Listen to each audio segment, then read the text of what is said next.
Welcome back. Let's discuss realignment. What'd you say, guys? It was active again. Of course, OU and Texas got the ball rolling just a little over 2 summers ago, announcing they are SEC bound next year. The Big Ten answered by adding Sting and Lincoln and USC and UCLA. The Big 12 then added Colorado and Dion. And then Utah, Arizona State, BYU, UCF, and Cincinnati.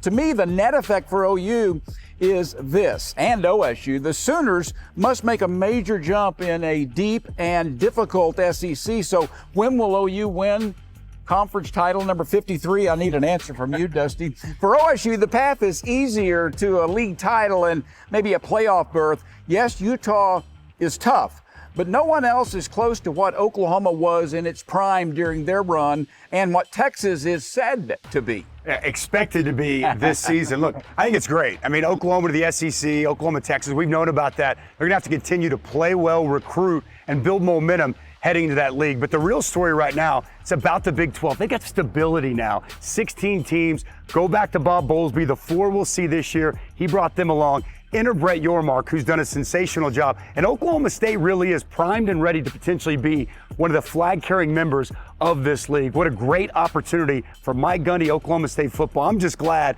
that the Big 12 is on good footing now because, boys, 2 years ago, it didn't feel like this was going to be the outcome. Yormark jumping in front of the Pac-12 in terms of the media TV deal meant everything in that respect. And as for OSU, you mentioned Utah's tough. They bring a ruggedness, this type of style. A lot of teams haven't really had in the league for a while. Interesting to see in recruiting, too. OSU has had some success with Polynesian players that will bring toughness to your program, but so is BYU. And some size. Yeah, BYU and Utah both have also done that. Absolutely. Can you still get difference makers in recruiting for OSU from the Metroplex and from Houston, especially now that the Cougars are in there and TCU has made strides? I think they can, but that's something to definitely look forward to.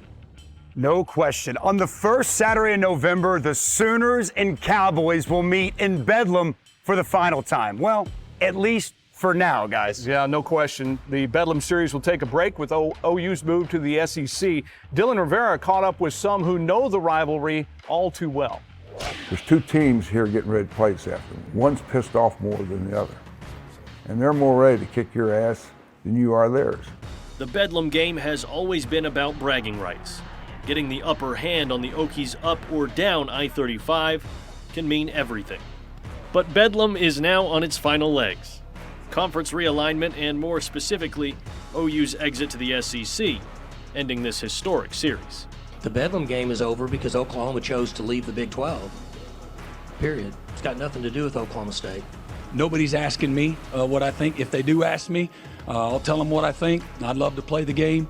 Throughout history, this game has seen many of football's best, and plenty of moments we'll never forget.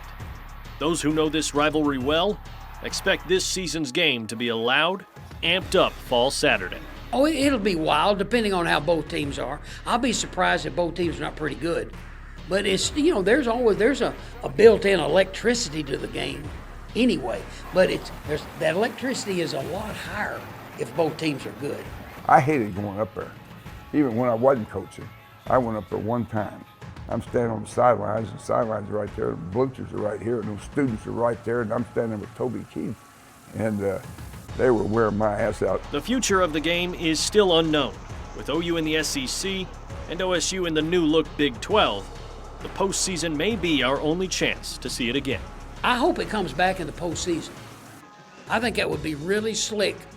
Either that would be a playoff game or a bowl game, whatever lies out there for college football. I think that would add a real neat twist to it. While the future may still be surrounded by question marks, we know for certain that the stage is set for one final showdown.